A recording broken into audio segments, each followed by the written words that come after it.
Nikki Haley running for president, a big announcement yesterday. We were monitoring it from here on WJR. So it's on. I think the primaries are getting underway already, about a year out from the primary here in Michigan. Did you see the reaction from liberal media outlets to Nikki Haley running for president in the Republican Party? It was embarrassing, in my view, for them. They were mocking her race. They were mocking her name, her religion, claiming that she's just a cheap token for the Republican Party. But they never really addressed the reasons why she's running as a Republican for president of the United States. And she says really her ideas, she believes, are aligned with what she believes would bring the most opportunity for success and equality to every single American, regardless of race or gender or all those different things, for every American.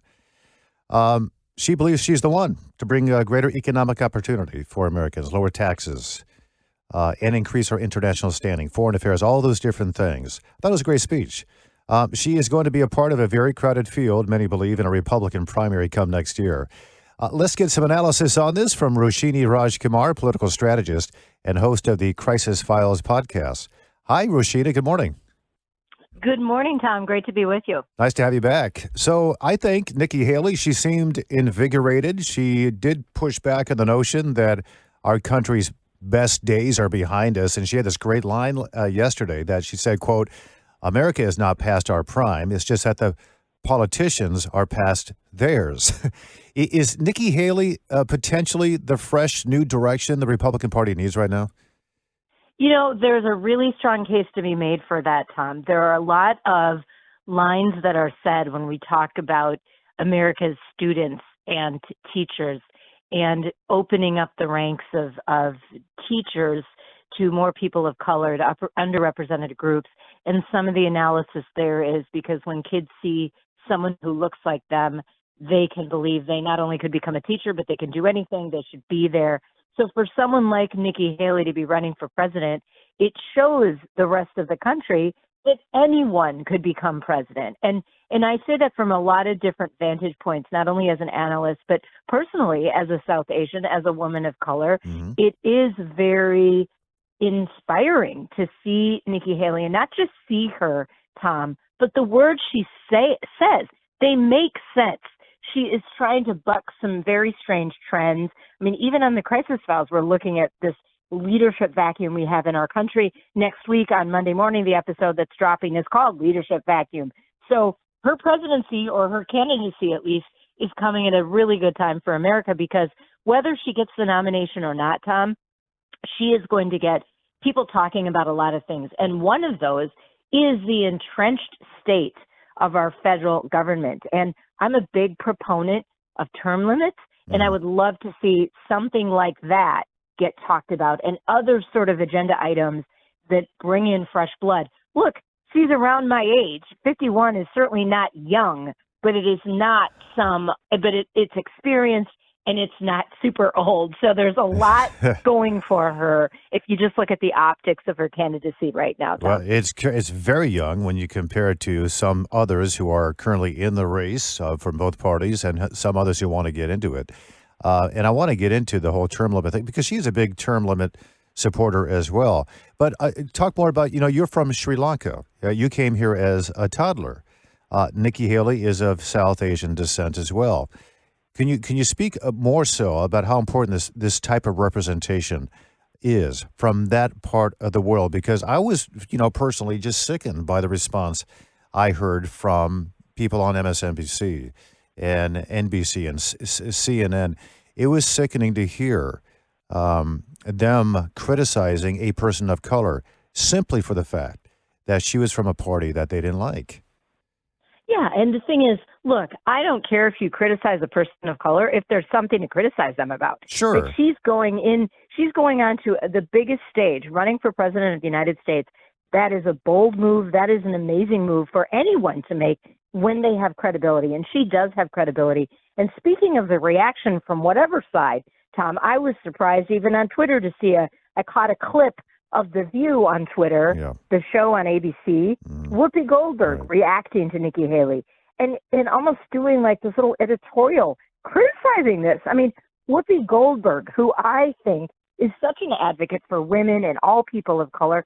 I was a little dismayed by that, just alone by that. And first of all, I guess she's doing something right. If people on The View, which, yes, they get into politics, but it's not considered a political show, are talking about Nikki Haley. I mean, that's a good thing. The more people who are talking about her, the more we can open up the lines of possibility for who our next candidates on both sides of the aisle could possibly be. Yeah, I agree with that. I think people think, okay, who is this Nikki Haley? She's a person of color. Let me look into her.